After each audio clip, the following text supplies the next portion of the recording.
భారత్ పాక్ ఉద్రిక్తత పరిస్థితుల నేపథ్యంలో పొరుగు దేశం నేపాల్ తన విధేయతను వెల్లడించింది.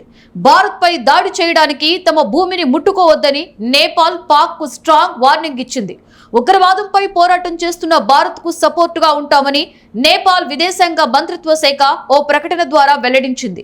ఈ దాడిలో నేపాలీ పౌరుడు కూడా ప్రాణాలు కోల్పోయినట్లు తెలుస్తోంది. ఈ క్రమంలో నేపాల్ పహల్గామ్ ఉగ్రదాడిని ఖండిస్తూ భారత్ కు సపోర్ట్ గా నిలుస్తోంది. ఉగ్రదాడులతో ఆందోళన చెందుతున్న ఈ ప్రాంతం త్వరలోనే శాంతిగా మారుతుందని తెలిపారు. ఇదిలా ఉండగా గురువారం జమ్మూ ఎయిర్పోర్ట్ పై పాకిస్తాన్ మిసైల్స్, డ్రోన్లు దాడులకు పాల్పడింది.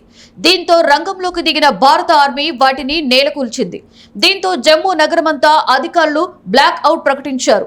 ప్రజలందరూ ఇళ్లలోనే ఉండాలని భారత సైన్యం హెచ్చరించింది. పాక్ సరిహద్దుగా ఉన్న అన్ని జిల్లాలలో కూడా విద్యుత్ సరఫరా నిలిపివేశారు. భారత్ పై దాడికి పాల్పడిన పాక్ ఫ్లైట్ జెట్లను ఇండియన్ సైన్యం తిప్పికొట్టింది.